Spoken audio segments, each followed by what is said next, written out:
So this patient attended and they should have really come a lot sooner, but they've been using earwax drops for several weeks in the hope that it would have eradicated their problem. Earwax drops don't dissolve earwax. All they do, they can break earwax up, they can disperse it, but it doesn't dissolve it. So when it breaks the wax up, it's still inside the ear canal, it's just in smaller pieces. And earwax drops soften earwax.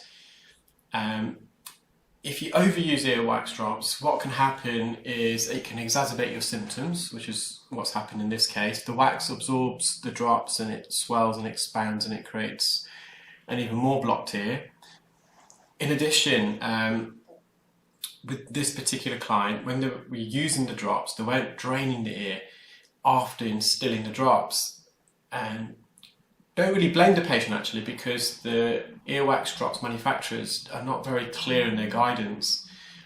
This is what I explain to my patients anyway, whenever I advise my patients to use earwax drops, I do so in the following manner. I advise my patient to position their head and their body so the ear that they're putting the drops in is facing the ceiling. Then fill up the ear with the drops that they're using.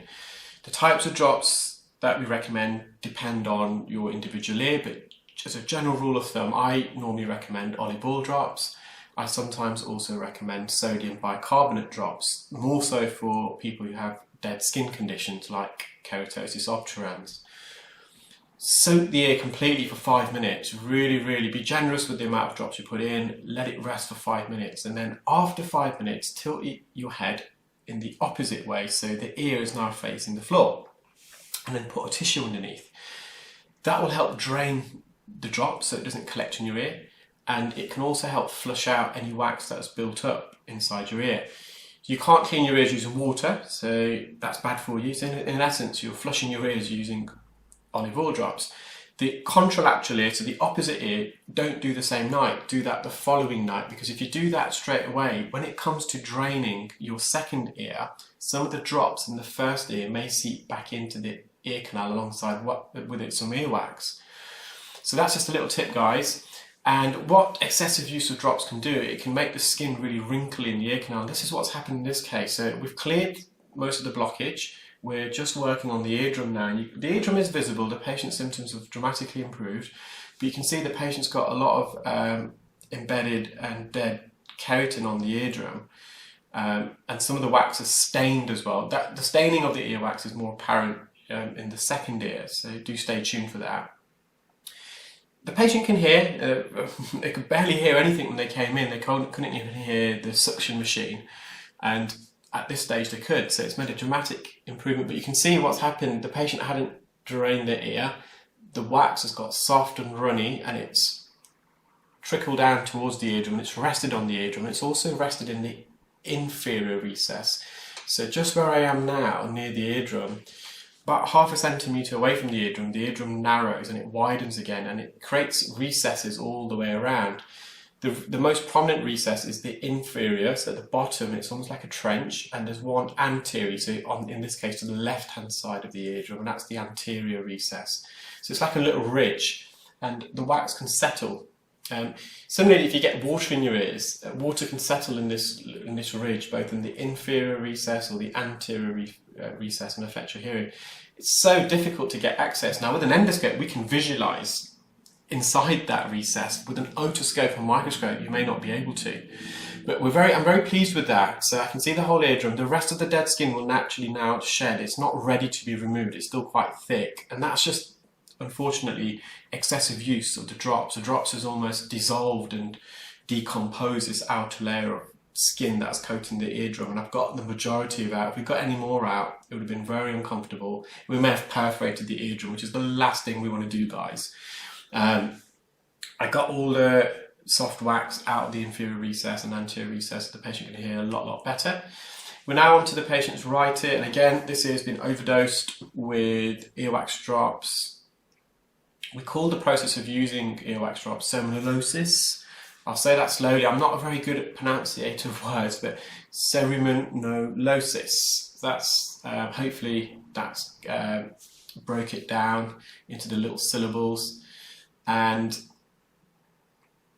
you can see there's a bit of keratin at the top. So, and there's different types of drops. This patient had been using a combination of drops ranging from olive oil drops, which is my preferred type of drops for the majority of my patients, sodium bicarbonate drops, and also hydrogen peroxide drops. They're the three main categories.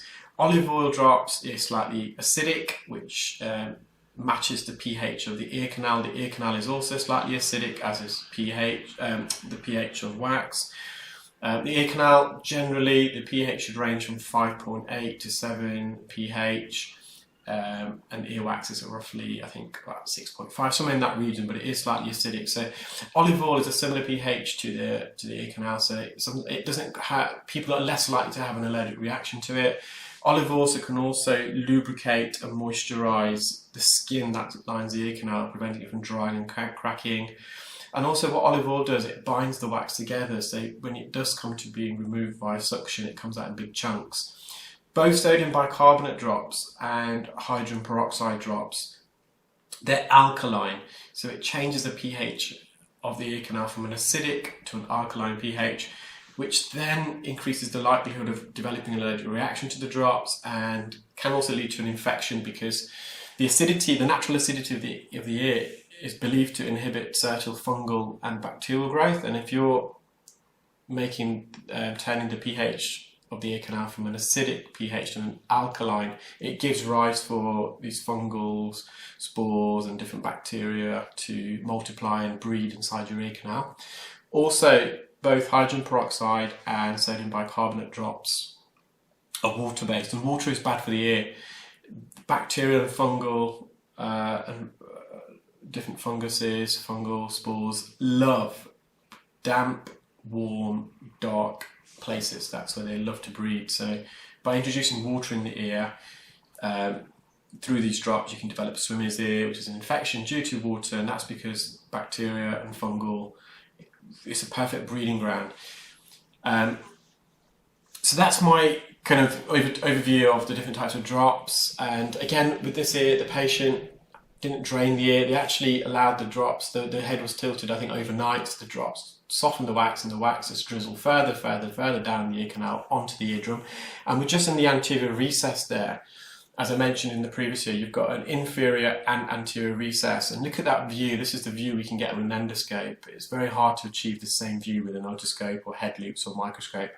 And I'm using a fine end gauge, and I've just bent the tip so I can get access, and it's just an amazing view. These types of procedures probably appeal more to the audiologist because it's more of a technical procedure. It may not, in terms of viewing pleasure, I'm not sure. You can tell me as a viewer how good it is in terms of viewing, but as a technical point of view, I really enjoy these types of videos because it's a bit more technically challenging. And you just saw there, I kind of went onto the eardrum and it kind of flexed slightly. That's fine. The eardrum's quite robust. It's only 1 millimeter thick, so it doesn't mean we can really poke into the ear hard, but it has got some resistance, and quite often I'm on people's eardrums and I'm delicately removing, suctioning wax off, and they don't even notice. So, but at the same time, we have to be very gentle.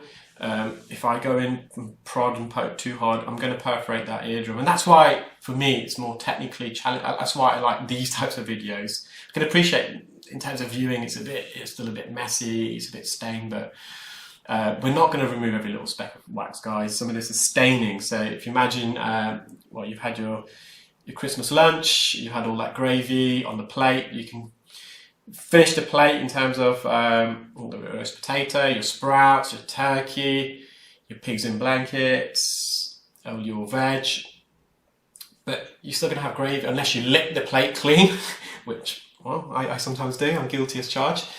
That plate is still going to be stained with gravy, and as I said, the only way you can do that is by licking it. Now I'm not going to go inside this patient's ear and lick their eardrum, and you can't obviously suction it all off because it's just stained. And in terms of irrigation and syringing, you really want to avoid that.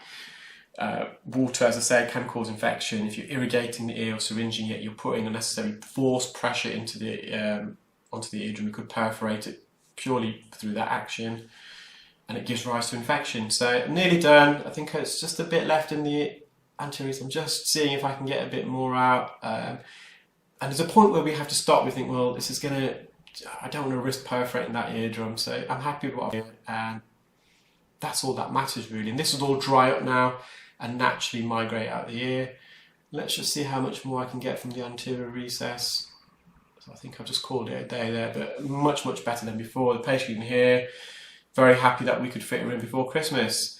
I again wish everyone's had a great Christmas and you're having a wonderful Boxing Day. Make the most of it. I know it's been a tough year for everyone, and hopefully 2021 will be a lot better.